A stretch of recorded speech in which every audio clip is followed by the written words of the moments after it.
Ja Morant out with a season-ending surgery for torn labrum, injured his right shoulder during Saturday's practice, as the Grizzlies announced just minutes ago. And I mean, it stinks. It's almost like a lost season for the Memphis Grizzlies in totality. This has not been the Grizzlies season at all. After 2 years of championship runs, this playoff role they've been on for these past 2 years has just seemed to have fizzled out. But it's not without reason. As of last week, Ja Morant has suffered a shoulder injury that will put him out for the rest of the season. This will require surgery. So this has effectively ended the Grizzlies season. Cause believe me, this was their last hope. He was their last hope.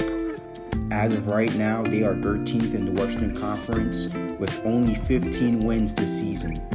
Now compare that to the 56 wins they had 2 years ago and the 51 wins they had last year. And I know that was the end of the season, but right now where we're at in January, mid-January, it's not looking good for them. Even if Ja was still healthy from at this point of the season to the end of the season, it's still uncertain if he would have got them to 50 wins.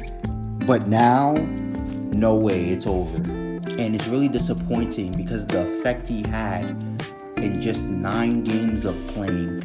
From the looks of it, this season is looking to be a season where the Grizzlies can reflect and build on who they are and just wait for Ja's return. And it's crazy that this is about to be a quiet season for the Grizzlies because these past 2 years have been a roller coaster, especially if you're a Grizzlies fan. To building and becoming the fastest growing teams in the West, to contending and making a deep run in the playoffs in the 2021 to 2022 season, to going on and establishing their own identity and even building their own culture. But as any Grizzlies fan will tell you, it hasn't been all highs. There has been lows to come with it too. You see, but what the Grizzlies were becoming, they started to become a detriment to themselves. And in a way, they start to get in their own way sometimes. Case in point, when comments like these are made. You look at around the league as you're studying and say, we're going to have to run through them. Celtics. No one in the West. Nah, I'm fine in the West.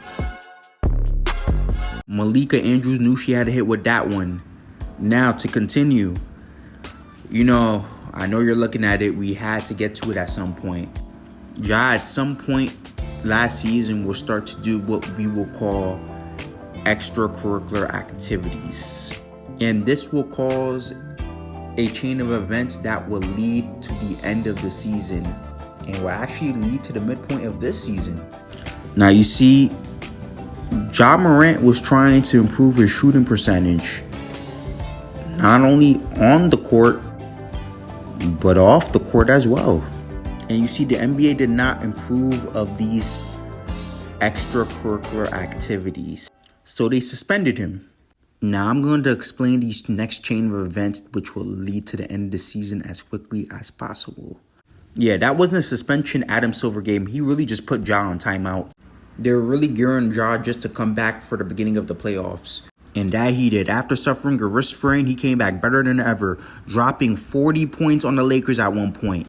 But it would not be enough as the Lakers will still close it out in 6 games in round 1. But then Ja will get caught doing his extracurricular activities again as he was trying to improve his shooting percentage even further.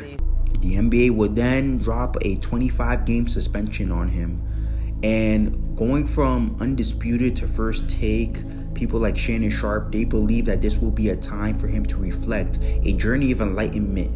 And then after the suspension, he will come back better than ever. Because man, the Grizzlies needed him to come back better than ever with the way their season has been going. But it finally happened. He came back and this happened. For a chance to win it in his return. Here goes Morant. He spins. Morant scores! And the timer expires. Count the basket.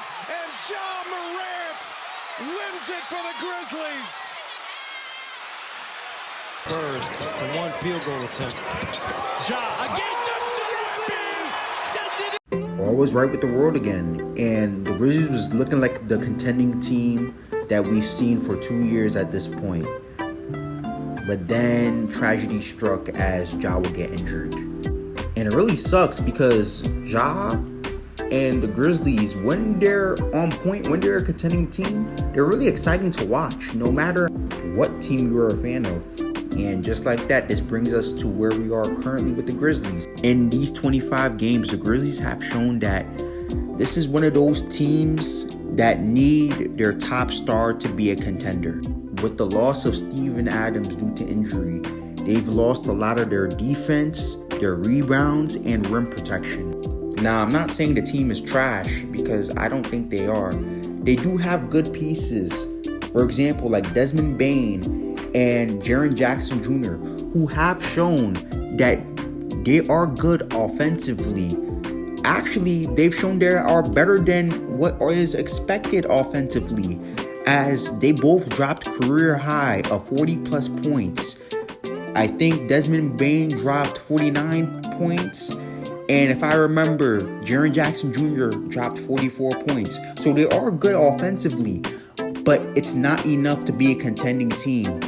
And I don't think it's enough to be a good team, as these are flashes in the pan of what they can bring at their best. But in most cases, they cannot keep it up.